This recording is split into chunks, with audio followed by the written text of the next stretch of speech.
Amém. Graças ao Senhor, irmãos. Estamos reunidos no Intermesclar, aqui em Balneário Camboriú, e vamos desfrutar 3 mensagens.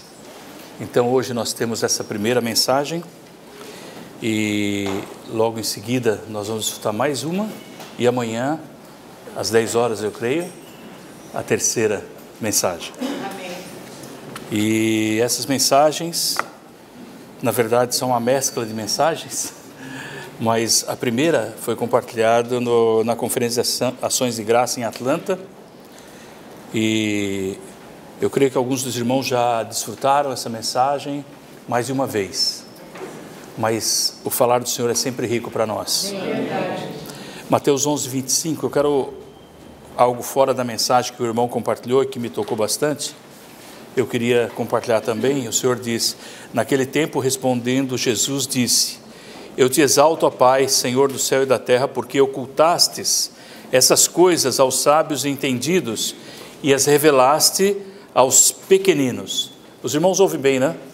Não precisa nem de microfone. Então o Senhor ocultou as coisas aos sábios e entendidos e revelou aos pequeninos. Então é interessante como o Senhor trabalha, não é? Ele tem um desejo de se revelar. Ele quer sempre se revelar. Amém. Mas tá ok.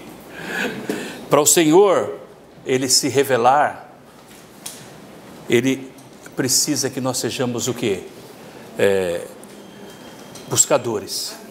Amém? Amém? Nós temos que buscar o Senhor. Amém. Temos que ser humildes, simples, também puros e abertos. Amém. Então, buscadores, humildes, simples, puros e abertos. Amém. Isso permite e dá oportunidade para o Senhor se revelar para nós. Agora, quem são os sábios entendidos? Os sábios entendidos, sabemos que são aqueles críticos que ficam por cima, não é? Querendo só analisar, só verificar se está tudo certo, ou tudo errado, ou como que está. Então eles estão acima, eles se colocam acima. Na verdade eles não estão acima, mas eles se colocam acima. Mas nós queremos ser esses pequeninos. Amém. Queremos ser esses que recebem o falar do Senhor. Assim o Senhor pode se revelar a nós de maneira rica e abundante. Então, como Pedro, né?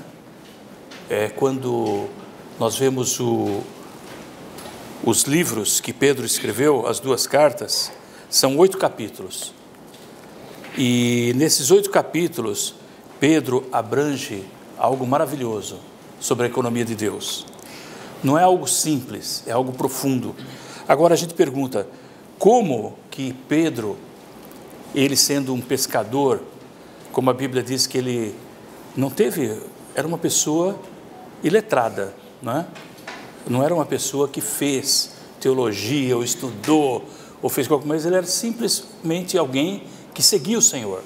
Ele também era um desses pequeninos, mas o Senhor se revelou para ele, o Senhor se mostrou para ele.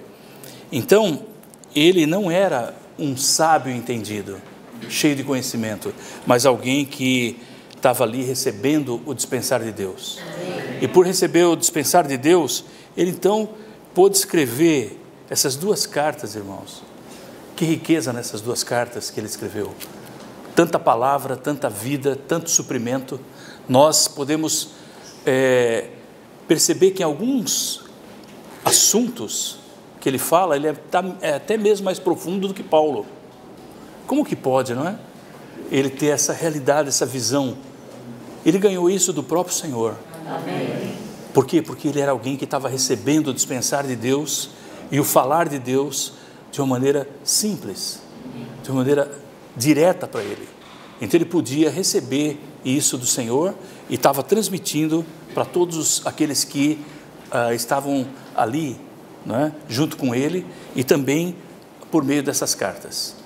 Então aqui nós temos o ensinamento dos apóstolos, nós temos a verdade sendo apresentada para cada um de nós, e nós podemos, por meio desses livros, adquirir algo do Senhor, uma realidade profunda, porque, como nós vemos aqui, o título, o título dessa conferência foi Viver uma Vida Cristã e Vida da Igreja sobre o Governo de Deus para a Economia de Deus. Os irmãos têm no esboço aí, né, esse título.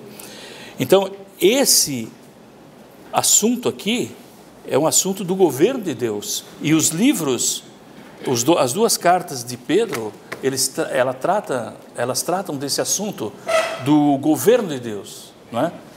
É algo profundo, algo que realmente ele se manifesta de uma maneira muito viva para nós, se nós estivermos na posição correta, se nós estivermos na condição correta. Isso vai ser vida para nós. Amém? Então aqui eu quero falar para os irmãos que esse tema, ele na verdade é um tema profundo, não é? Nas cartas, mas nós queremos ver ainda o foco central dessas cartas, porque é isso que nós vamos tratar nessa reunião. Amém. O foco central, não é? E a estrutura básica que compõe as duas cartas de Pedro e também Judas. Então, qual que é o foco central e qual que é a estrutura básica? Então, eu quero ler para os irmãos algo que o Senhor, através do ministério, nos mostra no estudo Vida de Judas, porque depois que foram compartilhado o estudo Vida de 1º e 2º Pedro, depois que foi compartilhado esses dois estudos Vida, foi compartilhado também o estudo Vida de Judas. E no estudo Vida de Judas, então, tem duas mensagens, a mensagem 4 e a mensagem 5 do estudo Vida de Judas, que todos nós, se pudermos, podemos ler e devemos ler, para poder ganhar essa visão, uma visão clara desse foco central e da estrutura básica nas cartas de Pedro.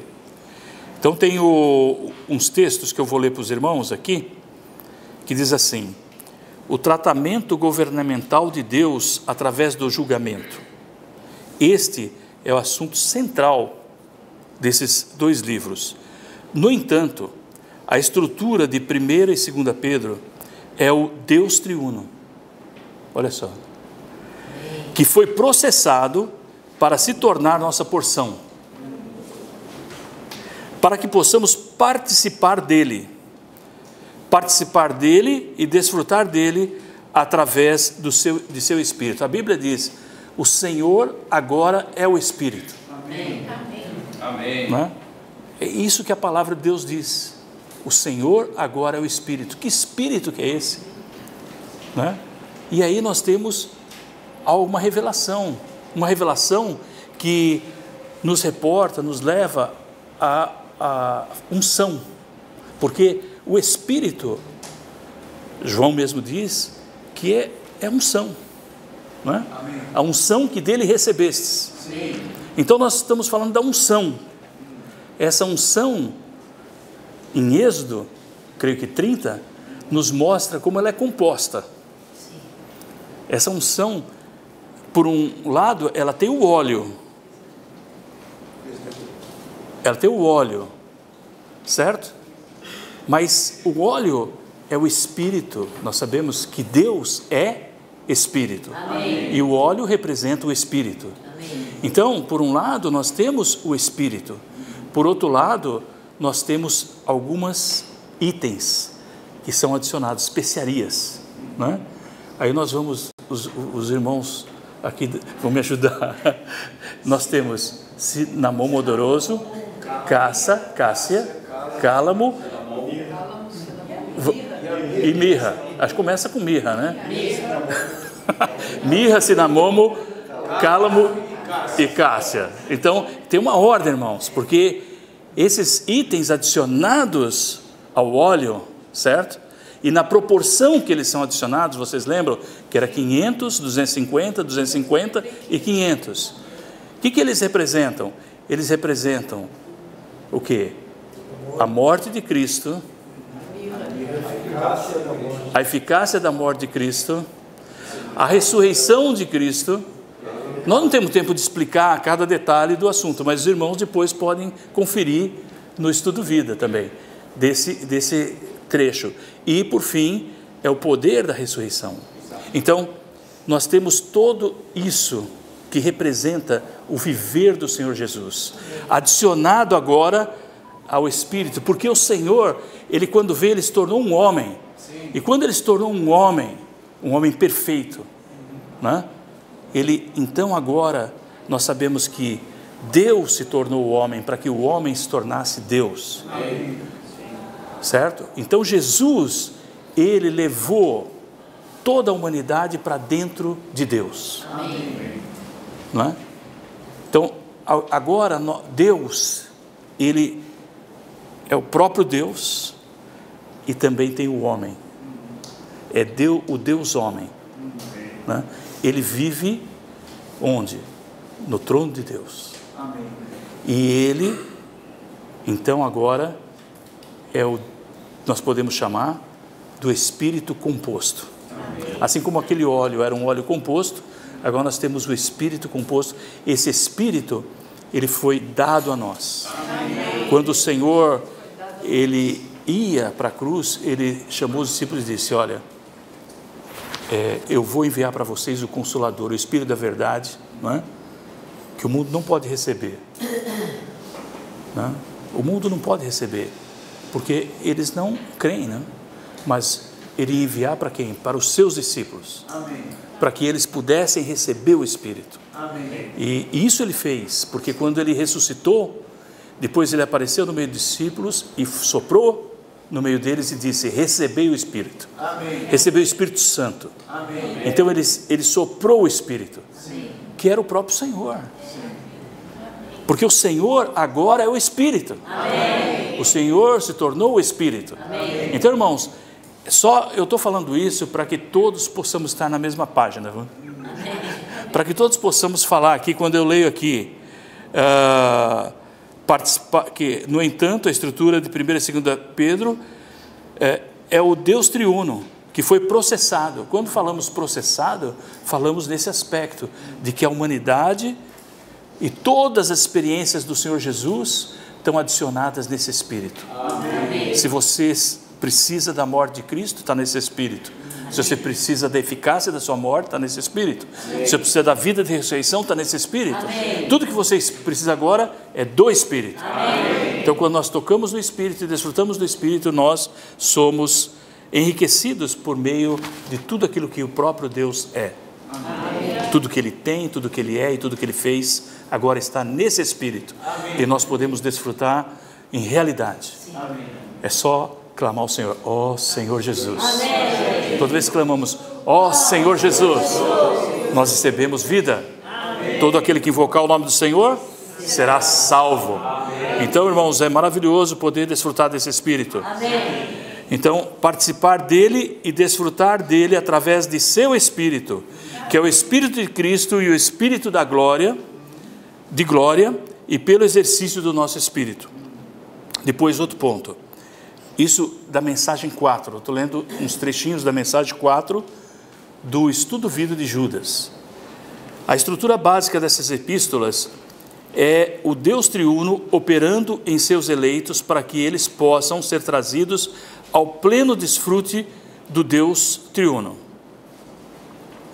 No final de sua primeira epístola, Pedro diz: o Deus de toda graça, que vos chamou à sua eterna glória em Cristo Jesus, depois de terdes sofrido por um pouco, Ele mesmo vos aperfeiçoará, confirmará, fortificará e fundamentará.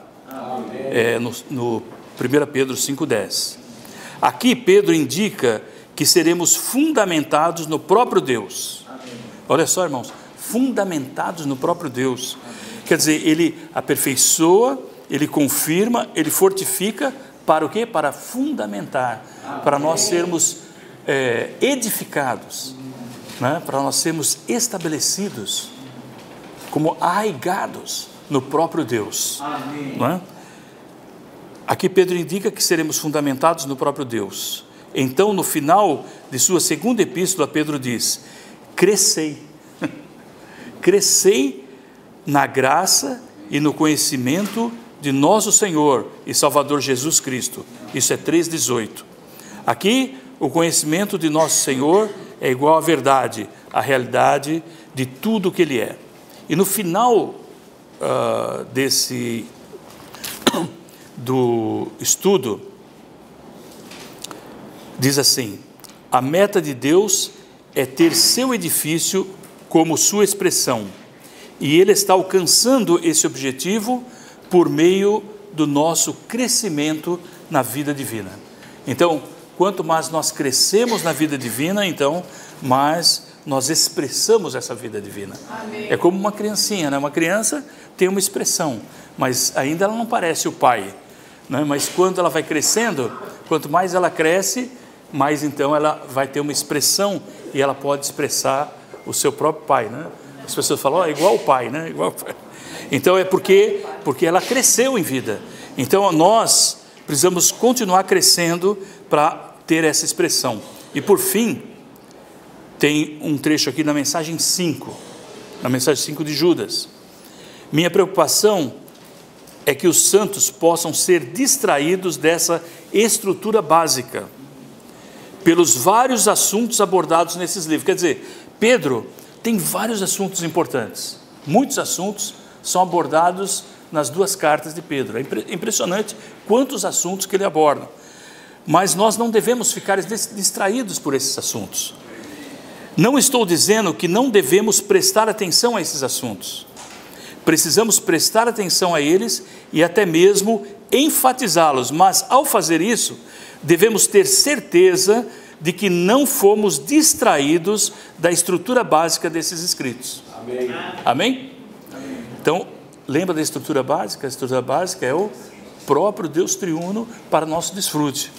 Essa estrutura básica é o Deus triuno operando para realizar a salvação tripla. A salvação tripla é o Pai, o Filho e o Espírito. Eles operaram, né? O Pai escolheu, o Espírito santificou e o Filho nos redimiu. Não é maravilhoso? Isso está no início da carta de Pedro, ele já fala isso aí. Eleito segundo a presciência, ou pré-conhecimento de Deus Pai, para a santificação do Espírito por meio do lavar regenerador do Espírito, ou do sangue, por meio do lavar do sangue. Então, nós temos essa realidade hoje, nós desfrutamos disso, dessa estrutura por meio da experiência que nós temos com o Senhor. Então é o Deus triuno operando para realizar a salvação tripla, para que possamos ser regenerados, para que possamos nos alimentar de sua palavra e para que possamos crescer, ser transformados e ser edificados, para que Ele possa ter uma morada e para que possamos expressá-lo. Amém. Então é isso, irmãos, que eu queria ler desse texto das duas mensagens, e nós vamos entrar na mensagem. A mensagem diz, o título é assim: o governo de Deus para a economia de Deus. Então, o governo de Deus para a economia de Deus. Eu vou pedir aqui para os irmãos para ler, nós vamos ler uns versículos. Então, 1 Pedro 1, 2 e 3 nós vamos ler.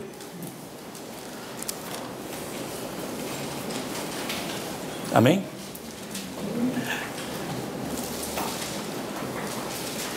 Podemos abrir. Nós vamos ler alguns versículos de Pedro, desses que estão na leitura bíblica. Nós vamos ler então 1 Pedro 1, 2 e 3.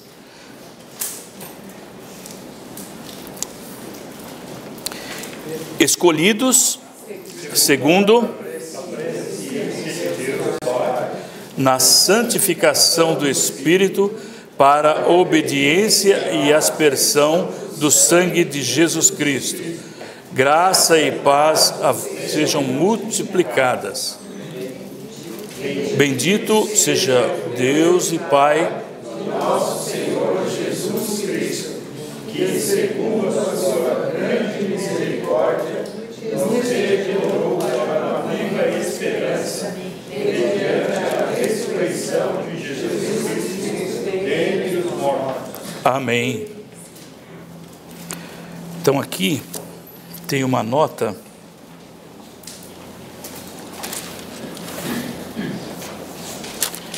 que fala assim, é a 2:1. As duas epístolas de Pedro falam sobre o governo de Deus. O governo de Deus é universal e lida com todas as suas criaturas para ele ter um universo limpo e puro.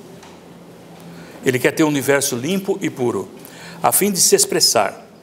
Na era do Novo Testamento, esse tratamento começa com o seu povo escolhido. Que bênção, né, irmãos? Os seus eleitos. A sua própria casa.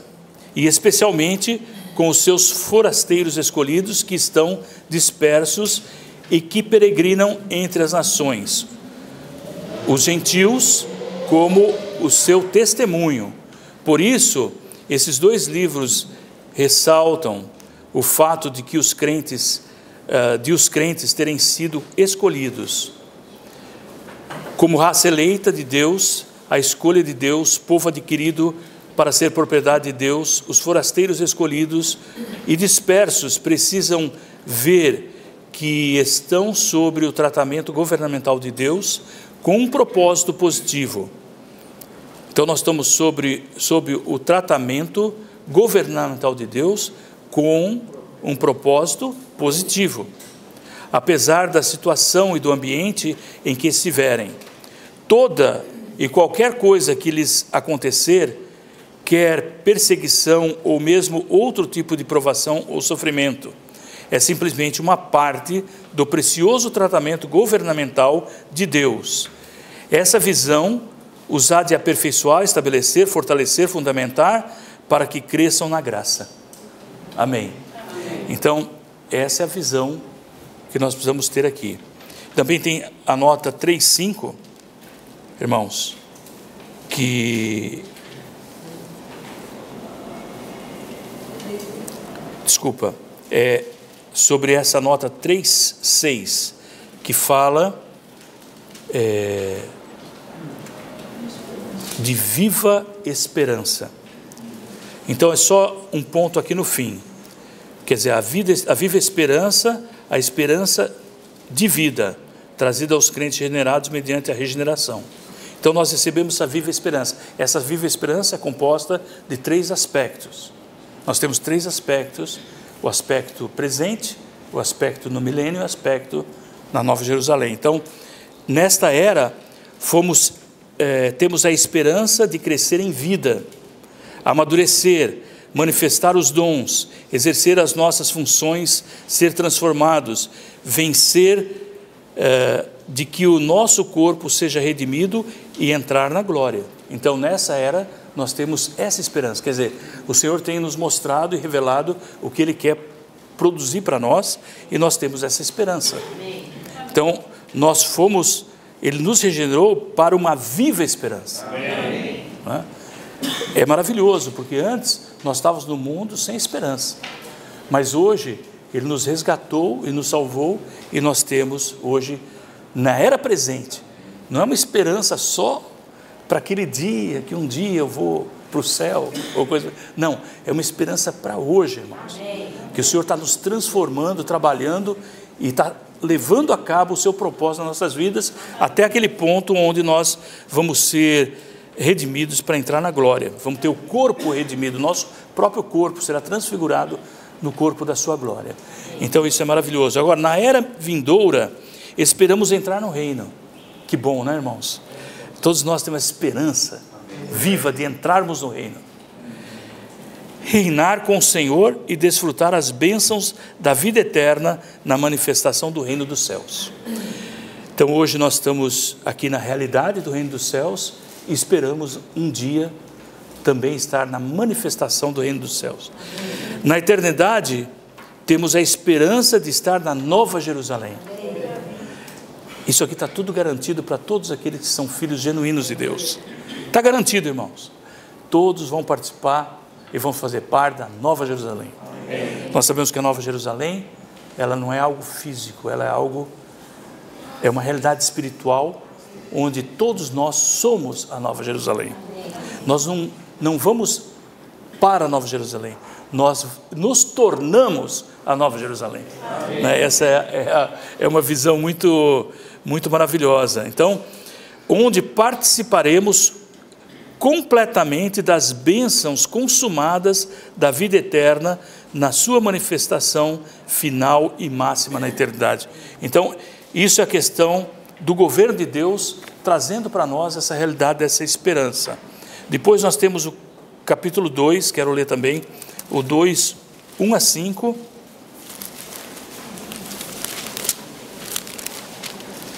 Capítulo 2, versículo de 1 a 5.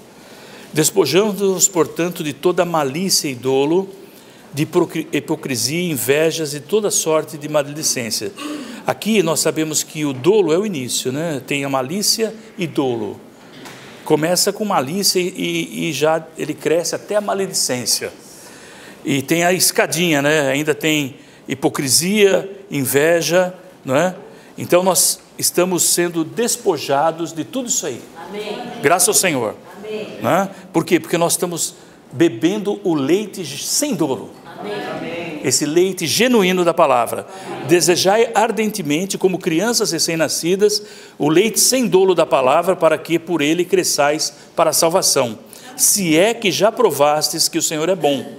Aproximando-se dele, a pedra viva, rejeitada pelos homens, mas para Deus eleita e preciosa.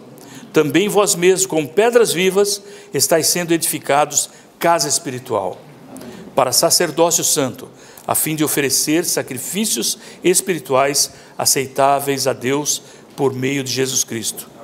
Então esse sacerdócio aqui, ele é coletivo, irmãos. Então quando fala para sacerdócio santo, aqui está falando de um sacerdócio coletivo. É um grupo de sacerdotes, né, que exerce uma função de servir a Deus no seu santuário. Amém. Todos nós juntos. Então, graças ao Senhor, também a casa espiritual é uma casa coletiva. Não é, nós estamos sendo edificados, casa espiritual, né? Eu gosto sempre de, quando leio esse versículo, de comentar que quanto de nós não sonhou ser um homem espiritual? Um homem bem espiritual, um indivíduo espiritual, porque nós pensávamos que esse era o objetivo de Deus, mas o objetivo de Deus não é ganhar indivíduos espirituais, apesar que todos que estão na casa de Deus, na casa espiritual, são espirituais, mas o nosso conceito é que nós devemos ser indivíduos espirituais, mas Deus não quer indivíduos espirituais, Ele quer uma casa espiritual. Amém. Sabe o que é isso? Isso é uma visão, irmãos, uma revelação. Deus precisa abrir o nosso pensamento, a nossa mente, para entender que Ele quer uma casa espiritual. Amém. E essa casa espiritual é formada pelos seus membros, né? Nós somos a família de Deus, e todos nós precisamos tocar nisso. Depois tem o versículo 9. Vós, porém, sois raça eleita, sacerdócio real, nação santa, povo adquirido para ser propriedade de Deus, a fim de proclamardes as virtudes daquele que vos chamou das trevas para a sua maravilhosa luz. Amém. Irmãos, nós somos esses que estamos nesse lugar de luz, não é? Um lugar onde nós podemos declarar que somos propriedade de Deus. Amém. Não é maravilhoso dizer: amém, eu sou propriedade de Deus, amém, do Deus vivo, exclusiva. Amém. Exclusiva é melhor ainda. Melhor ainda. É. Aqui, então, em 5:10, por fim, esse versículo nós tocamos na leitura, e esse versículo é tão precioso, irmãos. Nós sabemos que Pedro começa com graça e termina com graça. Na segunda carta, no fim da carta, é graça, e aqui é graça, né?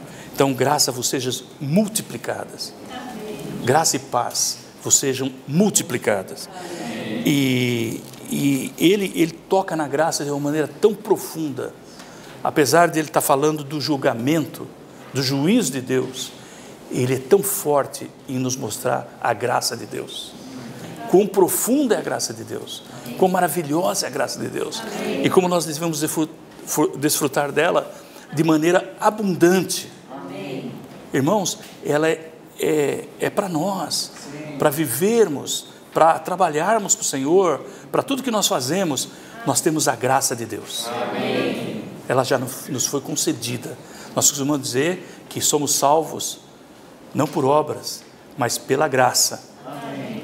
E aí nós consideramos que é algo só de graça, assim, algo que Deus deu, é uma salvação que Ele te deu de graça. Amém. Irmãos, salvo pela graça é muito mais profundo do que simplesmente ser salvo por um ato gracioso de Deus. Não é uma dádiva imerecida. Não é só isso, é isso também, mas não é só isso, ela é o próprio Cristo. Amém. A graça, Paulo diz, trabalhei muito mais que todos eles, todavia não eu, mas a graça de Deus comigo. Não eu, mas a graça de Deus. Em Gálatas ele disse, não eu, mas Cristo. Vivo, não eu, mas Cristo. E lá ele está dizendo, trabalhei, não eu, mas a graça. Quer dizer, a graça e Cristo, eles são um só. Então, nós vivemos pela graça porque vivemos por Cristo. Amém. A nossa vida é Cristo. Amém. Ele é a realidade do nosso viver. Amém. Então aqui, 5:10, eu vou ler para os irmãos. Mas o Deus de toda a graça, o Deus de toda a graça, que vos chamou a sua eterna glória em Cristo Jesus, depois de terdes sofrido por um pouco, Ele mesmo vos aperfeiçoará, firmará, fortificará e alicerçará. Então Ele faz, é um caminho que o Senhor toma para nos aperfeiçoar. Então anota aqui, essa 10:9,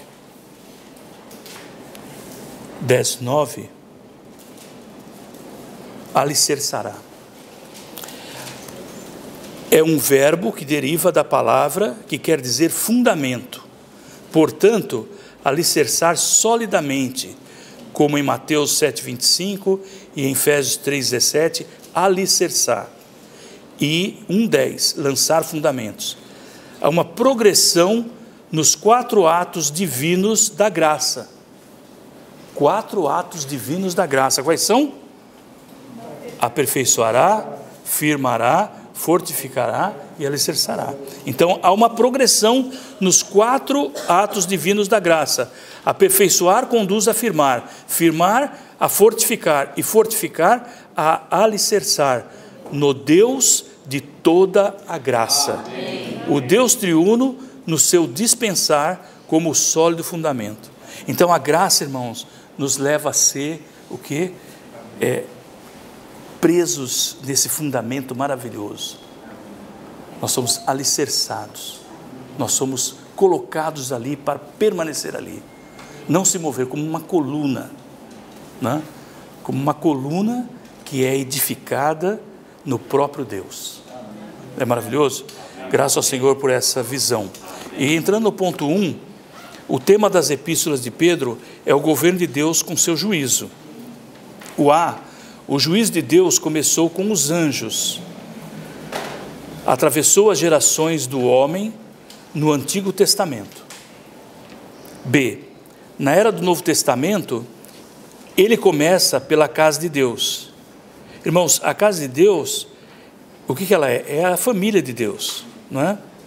Quando Deus começa o seu julgamento pela casa de Deus, pela sua família, Ele está edificando uma base sólida para julgar tanto os desobedientes como os rebeldes. Então, Ele julga primeiro os da sua casa. Como é bom, né? O Senhor pode dizer, são os meus filhos, olha, estão todos julgados aqui, estão todos já corrigidos. Eles são aqueles que expressam a minha pessoa, eles são minha expressão, né? Sede perfeitos como o perfeito é o vosso Pai Celeste. Então o Pai, Ele está cuidando para que nós sejamos esses. Por isso que Ele julga, por isso que Ele está julgando, porque nós, como filhos, muitas vezes somos filhos rebeldes, né? Somos aqueles que querem fazer as suas próprias coisas, não querem ouvir o Pai. O Pai está sempre falando, o Pai está sempre nos falando, né? O Senhor Jesus, ele estava sempre ouvindo o Pai. O Pai sempre dirigia o Senhor e orientava ele para tudo que ele devia fazer. Ele dizia que fazia as obras do Pai, ele falava as palavras do Pai, ele tinha os pensamentos do Pai. Então ele estava unido ao Pai todo o tempo, todo o tempo. É assim que ele vivia. E nós, muitas vezes nós temos os nossos próprios pensamentos, as nossas próprias ideias, os nossos próprios conceitos e queremos aplicá-lo sem consultar o Pai. Então, quando nós consultamos o Pai, quando nós vivemos na presença do Pai, quando nós temos um coração de amor pelo Pai, né, que o ama acima de tudo, acima de todas as coisas, então nós desejamos ouvir o Pai e receber dele qualquer instrução para a nossa vida. Amém. Toda a nossa obra, tudo que vamos fazer, queremos ouvir o Pai. Amém. Então, quando nós temos isso, então nós ganhamos a realidade do julgamento do Senhor. Amém. Certo? Porque todos que temos filhos sabemos que os filhos não são perfeitos. Como que nós vamos corrigir os nossos filhos? Como que nós vamos instruí-los? Como nós vamos fazer para que eles se tornem pessoas adequadas, corretas, que vivem uma vida perfeita? Como que nós vamos fazer? Não é? Nós precisamos usar de algumas ferramentas para isso. O Senhor também usa diversas ferramentas, porque Ele conhece cada um de nós. Ele conhece o nosso ser, a nossa pessoa. Ele conhece eu costumo dizer, as nossas entranhas. Coisas que nós mesmos não conhecemos. Porque quando nós fomos gerados, quando nós avançamos, muitas coisas aconteceram na nossa vida. E muitas situações nos causaram feridas, manchas, problemas, traumas. E aí você vive essa vida e você nem sabe por que você está fazendo certas coisas, e você está fazendo, né? Faz a coisa errada, e porque você tem um passado, algo que aconteceu. Mas Deus conhece. Amém. Deus sabe as dificuldades, os problemas e quais são as manchas que estão em nós e precisam ser curadas. Amém. Precisam ser lavadas. Claro que a palavra de Deus é que nos lava, não é, irmãos? Amém. Nós sabemos disso. Graças a Deus nós temos a palavra de Deus. Amém. E ela nos ilumina, ela nos revela. Por isso que nós precisamos tomar a palavra com toda oração e súplica, orando em todo o tempo, tendo comunhão com o Senhor, para que nós sejamos plenamente curados. Amém. Então Deus precisa às vezes levantar situações, dificuldades, por um lado para nos expor, para que a gente descubra, para que a gente perceba e possa se arrepender, possa abrir o coração para que Ele nos cure. Amém. E assim Ele vai fazendo na nossa situação. Por um lado nós temos o alimento interior, o suprimento de vida que vem do nosso espírito. Por outro lado, nós temos as situações exteriores que Deus permite que nós sejamos levados, que aconteça no nosso viver, para que nós sejamos purificados. Amém. Tratados e purificados. Nós vamos ver muito mais. Só não estamos no começo, irmãos. Então, graças ao Senhor por esse caminho, né, que começa pela casa de Deus, esse julgamento, e continua até a vinda do Senhor, que será um dia de julgamento, não é, dos judeus, dos crentes e dos gentios antes do milênio. Bem, nós temos um julgamento que vai ocorrer na vinda do Senhor, nós sabemos disso. Nós temos o trono de Cristo, mas nós temos também o julgamento contínuo no nosso viver agora, que é contínuo. E esse julgamento é o que Pedro está nos falando aqui, tá bom? Então, e se chamais Pai aquele que imparcialmente, olha o versículo que ele fala, imparcialmente, porque eu vejo assim, às vezes nós pais, as mães também, tem uma certa parcialidade às vezes. Se tem, quando tem uns 5, 6 filhos assim, quando tem 2 pode ser, quando tem 1 não precisa, né? É só 1, mas quando tem vários pode ter uma imparcialidade, não é? Mas Deus que tem quantos milhões de filhos nessa terra, ele é imparcial. Não adianta querer convencer o Senhor com mimimi, né? Com manha, com nada, não tem o chorinho, irmãos, aquele chorinho que vai diante do Pai e tenta convencer. Não, Deus não se convence com isso, irmãos. Amém. Deus é justo. Amém. Deus sabe o que nós precisamos. Amém. Ele vai cuidar de nós da maneira que Ele vê, porque Ele vê todas as coisas. Amém. Ele criou o universo, Ele criou cada um de nós, Ele sabe qual é a nossa real necessidade. Amém. Então Ele vai tratar a nossa necessidade de uma maneira maravilhosa. Amém. Você quer isso? Eu quero. Quero receber esse tratamento amoroso do Pai. Amém. O Pai cuida de cada um de nós com amor. Amém. Ele vem com amor e prepara cada situação, cada aspecto, para que nós possamos ir até Ele. Amém. Viver nele. Está totalmente nosso ser enchido, preenchido com Ele. Amém. Então, graças ao Senhor por ele fazer essa obra. Então, e se chamais Pai, aquele que imparcialmente julga segundo a obra de cada um, portai-vos com temor durante o tempo da vossa peregrinação. E aí tem a nota de 1 Pedro 1:17, que nós precisamos passar por ela também, irmãos. Amém? O santo, que como Pai nos chamou, nos regenerou para produzir uma família santa, um Pai santo com filhos santos. Como filhos santos, devemos andar numa santa maneira de viver. De outra forma, o Pai se tornará juiz. Entendeu? Nós, como filhos de uma família santa, de um Pai santo, nós devemos andar de uma maneira santa. Se você não andar de maneira santa, então ele se torna o quê? O juiz. O Pai se tornará juiz e lidará com a nossa falta de santidade. Ele gerou-nos com vida interiormente para que tenhamos a sua natureza santa. Ele disciplina-nos com juízo exteriormente para que participemos da sua santidade. O seu juízo é segundo a nossa obra, a nossa conduta, sem fazer distinção de pessoas. Portanto, devemos passar o tempo da nossa peregrinação em temor. Se lhe chamamos Pai, também devemos temê-lo como juiz e viver uma vida santa em temor.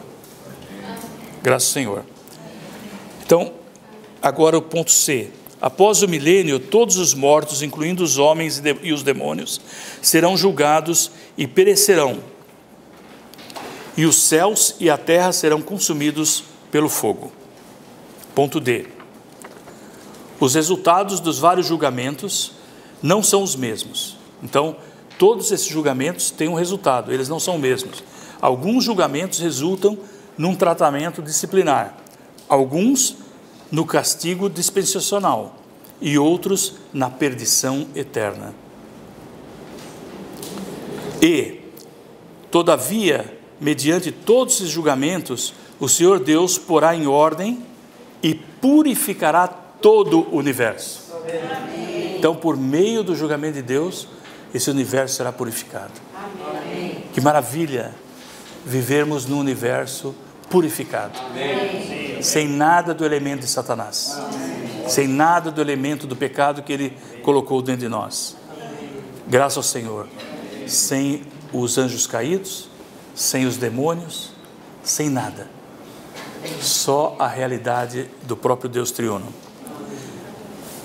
Para que tenha um novo céu e uma nova terra.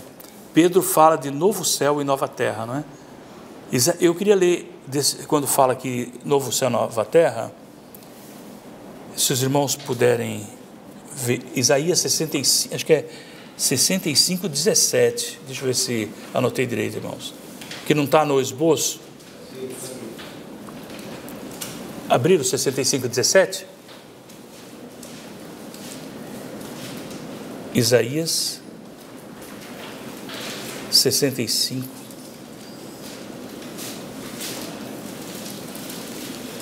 Pois eis que eu crio novos céus e nova terra. Amém. Abriram? Vamos ler juntos. Pois eis que eu crio novos céus e nova terra, e não haverá lembrança das coisas passadas, jamais haverá memória delas. Não é interessante esse versículo? Que coisa, né, irmãos?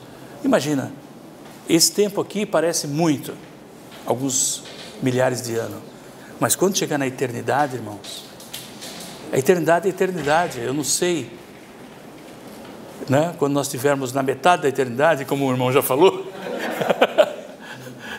depois de alguns milhões de anos, né?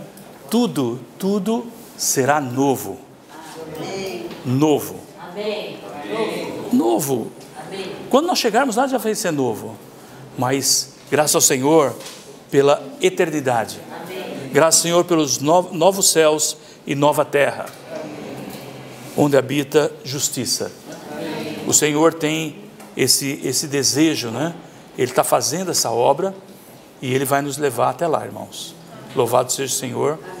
Jamais haverá memória delas. Não haverá lembrança das coisas passadas. E eu sempre gosto de lembrar para os irmãos do versículo de Paulo, né? Que ele diz: esquecendo-me das coisas que para trás ficam, eu prossigo para o alvo, para o prêmio da soberana vocação em Cristo Jesus.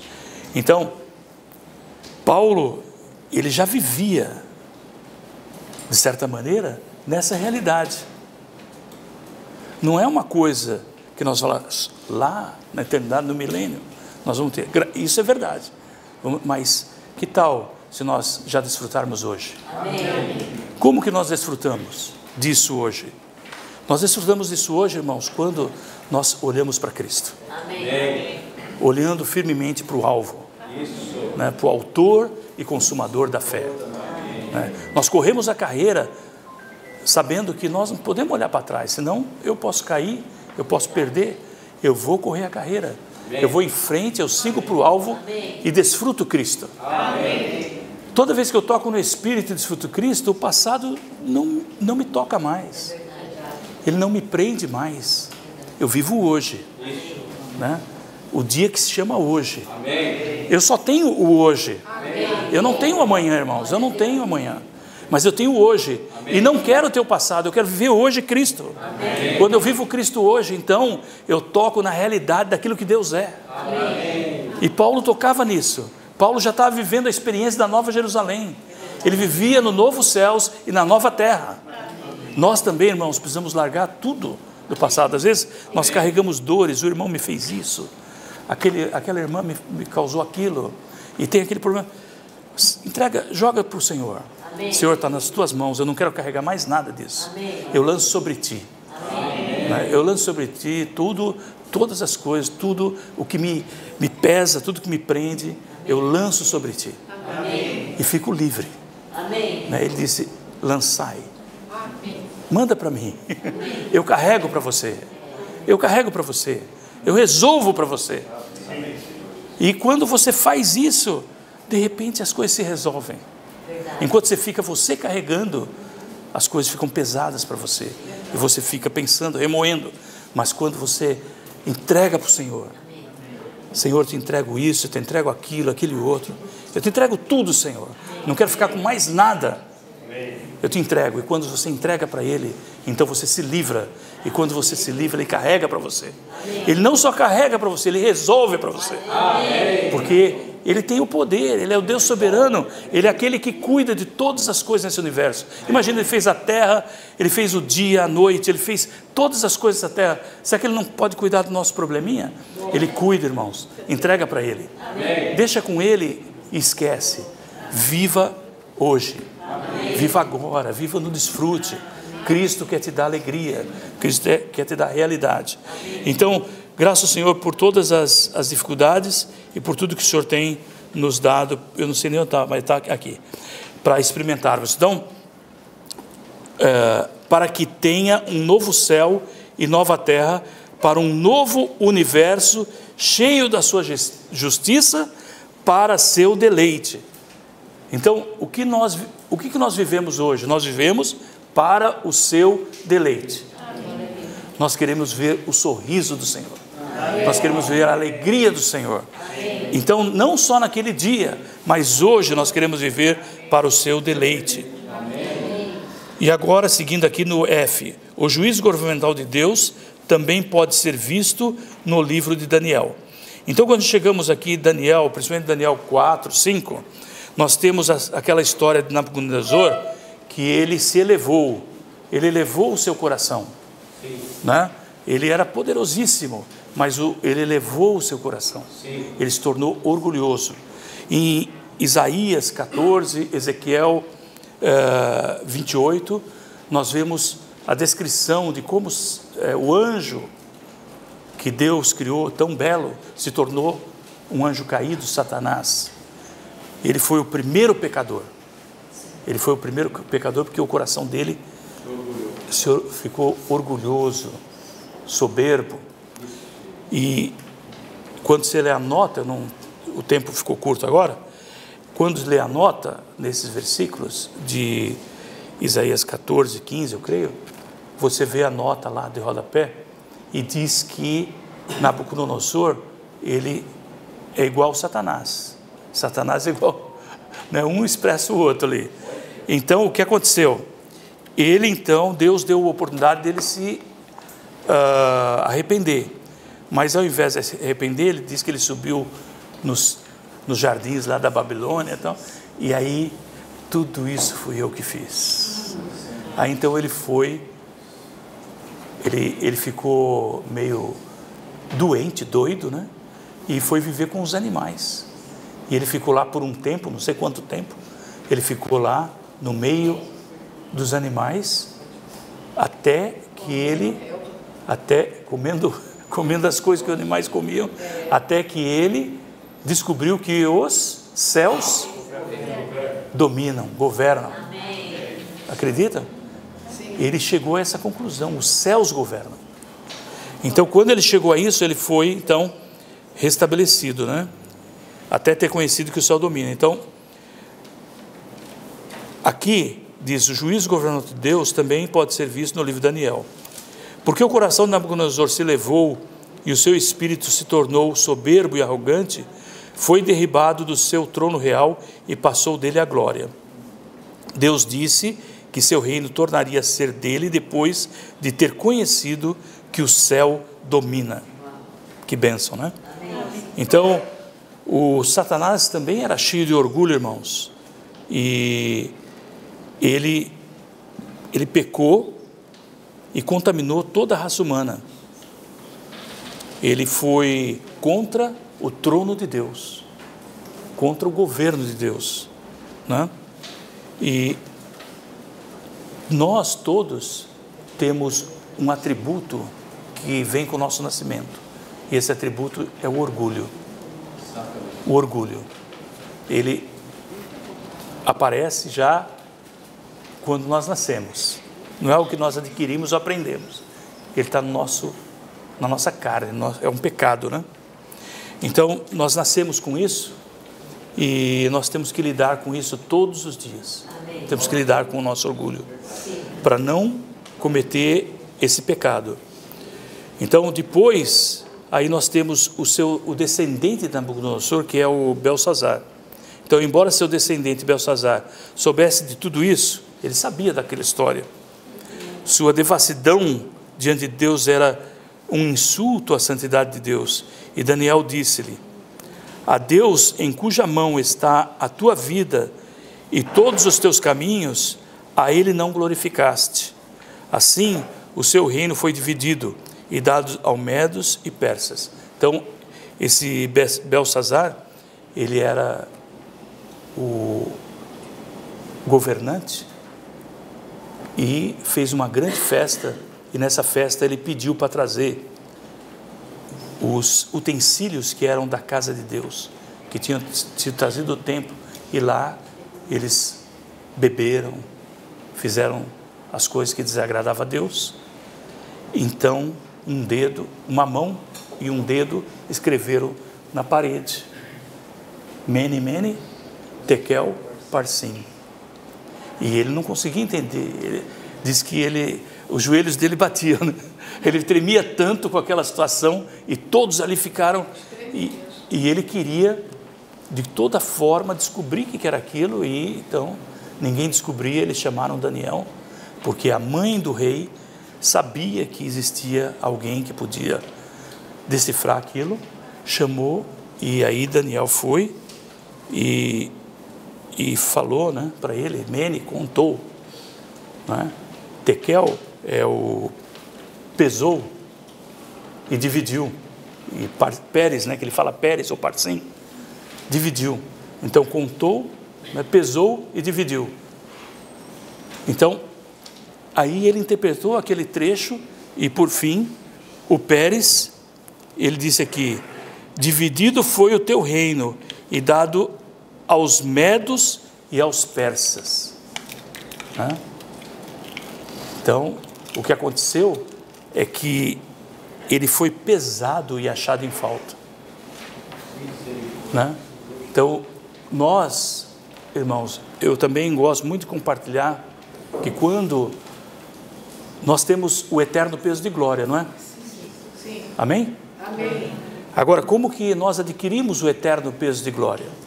Nós adquirimos o eterno peso de glória por meio do dispensar da vida divina. Amém. Que vem por meio da palavra.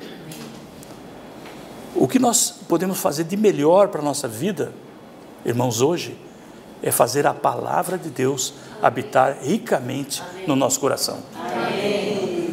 Fazer a palavra de Deus habitar ricamente no nosso coração. É isso que nós devemos fazer todo dia. Cada dia. Tomar a palavra e fazer ela habitar no nosso coração. Amém. Se eu ler só a palavra e decorar a palavra, eu não posso dizer que ela habitou no meu coração. Mas se eu tomar a palavra e orar ao Senhor e desfrutar da palavra e ganhar revelação na palavra, ela vai habitar no meu coração. Amém. Ainda que eu esqueça o texto, tem um elemento divino que ficou habitando no meu ser. Amém. Então, se ela habita ricamente, então o nosso peso vai aumentando. O nosso peso é um peso eterno, não é? É um peso maravilhoso. É como o óleo na vasilha, não é? Você vai colocando óleo na vasilha, não só na lâmpada. Todos nós temos óleo na lâmpada. Todos aqueles que um dia clamaram ao Senhor, invocaram o Senhor, eles têm óleo na lâmpada. A lâmpada tem óleo, está brilhando, você brilha, né? Deixa a luz brilhar. Viu, irmão? Todo dia deixa a luz brilhar, porque você tem óleo e a lâmpada pode brilhar. Todo dia que nós sairmos, nós vamos falar para o Senhor: Senhor, eu quero brilhar hoje. Né? Para que alguém possa tocar nessa luz. Amém. Então nós podemos brilhar. Mas, irmãos, quando nós colocamos óleo na vasilha, o peso vai aumentando. O peso é o eterno peso de glória. E isso faz com que amplamente seja suprida a entrada no reino. Para nós entrarmos no reino dos céus, é como o Senhor, Ele disse: para nós entrarmos no reino, nós precisamos ter óleo na vasilha. Aquelas virgens nécias, elas não puderam entrar, porque ela não tinha óleo na vasilha. Elas queriam entrar, mas não foi permitido. Elas chegaram, clamaram, pediram, mas não vos conheço. Por quê? Porque elas não tinham óleo na vasilha, mas aquelas que tinham óleo na vasilha, elas puderam entrar. Isso nós sabemos que é algo que Deus dá como uma recompensa para aqueles que vivem a realidade do reino dos céus hoje. Amém. Os que vivem na realidade dos céus hoje vão então desfrutar da manifestação dos céus, do reino dos céus no milênio. Então, irmãos, nós precisamos dessa realidade. Então precisamos tocar na palavra, estar realmente adequados para que quando Deus vem nos julgar, né, nós estejamos apropriados e prontos para entrar nesse reino maravilhoso. Amém. Então, no G, os irmãos podem ler, por favor. Assim Deus nos diz que devemos portar-nos com temor durante o tempo da vossa peregrinação. Ele também diz que precisamos humilhar-nos sob a poderosa mão de Deus, para que Ele nos exalte em tempo oportuno. Está disposto a ser humilhado pela mão humilhadora de Deus em sua disciplina. É um pré-requisito para sermos exaltados pela mão exaltadora de Deus e para exaltarmos o próprio Deus triuno como nosso suprimento de vida, que é multiplicado no crente humilde. Amém. Nós sabemos que Deus resiste ao soberbo, mas ao humilde concede sua graça. Amém. No H, diz: temer o Senhor é reverenciá-lo e considerá-lo e respeitá-lo em tudo, jamais nos esquecendo que Ele é o Deus maravilhoso que nos criou. Temer o Senhor nos detém de fazer o mal, também nos faz ser tocados pelos sofrimentos dos outros e lhes mostrar misericórdia e compaixão. Amém? Amém. Então tem um versículo, acho que é em Gálatas 6:7, que diz: não vos enganeis, de Deus não se zomba. Amém. Senhor Jesus. Não vos enganeis. Então, irmãos, nós temos que ter um temor santo, né? E temer o Senhor é reverenciar o Senhor. O irmão Lee uma vez disse assim: eu não quero perder o sorriso do Senhor nessa era e a recompensa na era vindoura. Amém? E outra palavra que ele disse foi assim: nenhum ser humano temeu a Deus como o Senhor Jesus. Ninguém. Ele temia o Pai. Bem, tem muitos versículos aqui, mas nós estamos no limite do tempo já, né? Infelizmente. Vamos para o ponto 2, vamos ler juntos. Embora o tema de 1 e 2 Pedro seja o governo de Deus, esse não é o ponto central e a estrutura básica dessas epístolas. Tudo acerca do governo de Deus deve levar-nos de volta ao ponto central e estrutura básica dessas epístolas. O Deus triuno como nosso desfrute pleno para levar a cabo a economia de Deus. Então aqui fala em 1 Pedro 1:2, escolhido segundo a presciência de Deus Pai, na santificação do Espírito, para a obediência e aspersão do sangue de Jesus Cristo, graça e paz vos sejam multiplicados. Nós já tínhamos lido, mas eu queria enfatizar que aqui santificação tem dois aspectos: tem aspecto posicional e o aspecto da índole. Santificação posicional é aquela que ocorre como em Lucas 15, onde tem a mulher que varre a casa para achar a moeda, né? A dracma perdida. E então ali mostra um espírito que está buscando. Então o espírito é esse espírito que santifica, porque ele busca e separa por meio das situações, de todas as coisas que acontecem. Nós conhecemos quando nós fomos salvos, como Deus, de maneira soberana, Ele fez os arranjos para que nós o conhecêssemos. Amém. Para que nós pudéssemos ser separados, de certa maneira, e encontrássemos o Senhor. Eu lembro que na minha experiência, eu tinha 16 anos, e eu estava meio deprê, assim, estava bem ruim. Eu estava numa situação que eu falava: puxa, meus amigos são tudo falsos. Eu estava nesse sentimento. Eu comecei a me dedicar à leitura, porque eu achava que não devia mais nem sair para a rua, melhor ficar lendo, estudando alguma coisa. Eu tinha 16 anos, estava nessa situação. Eu acho que não ia ter um futuro muito bom, não, né? Mas eu comecei a ler, e aí me deram um livro, Agonia do Grande Planeta Terra. Eu já falei isso para os irmãos. E quando eu li esse livro, era sobre Apocalipse. E eu lia, e eu gostava de ficção científica. Eu pensei que a capa era de ficção científica, por isso que eu peguei o livro. Eu não peguei o livro porque era um livro cristão, mas me parecia Agonia do Grande Planeta Terra, eu pensei que era um livro de ficção, com a capa, com o desenho que tinha. Então eu peguei o livro, comecei a ler, começou a falar de Apocalipse, e o Senhor foi falando comigo. O Espírito estava tocando, o Espírito estava operando. E aí quando o irmão faz o chamamento na leitura, sabe o chamamento?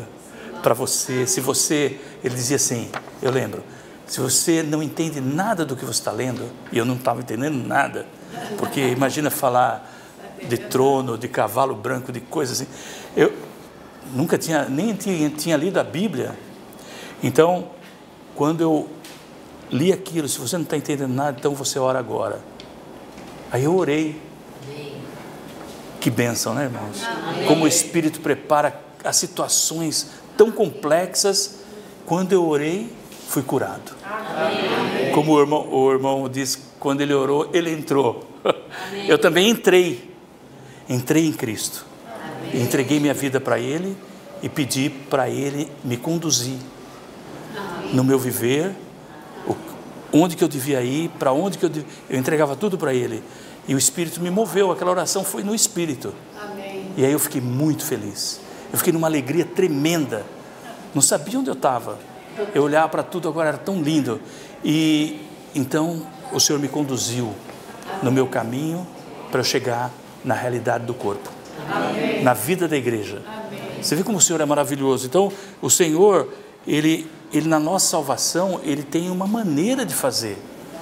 Que o Espírito vai agindo nas situações para nos conduzir pelo caminho para encontrar o sangue de Cristo. Amém. A redenção de Cristo. Amém. Então isso é o aspecto posicional.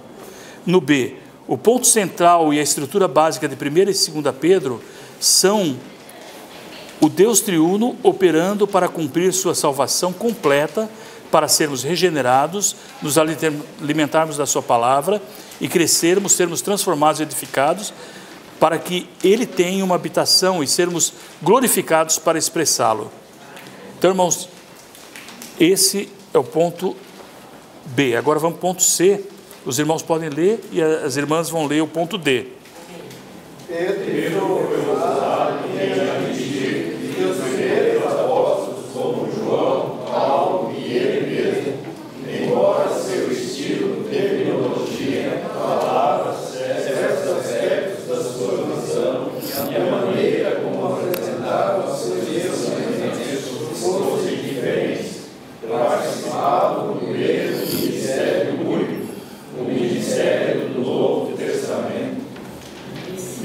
Esse ministério ministra as pessoas como seu foco, o Cristo todo inclusivo, como a corporificação do Deus triuno, que após passar pelos processos de encarnação, viver humano, crucificação, ressurreição e ascensão, dispensa a si mesmo, mediante a redenção de Cristo e a operação do Espírito Santo ao seu povo redimido, como sua única porção de vida, seu suprimento de vida e seu tudo, para a edificação da igreja como corpo de Cristo, que se consumará na expressão plena, a plenitude do Deus triuno, segundo o propósito eterno do Pai.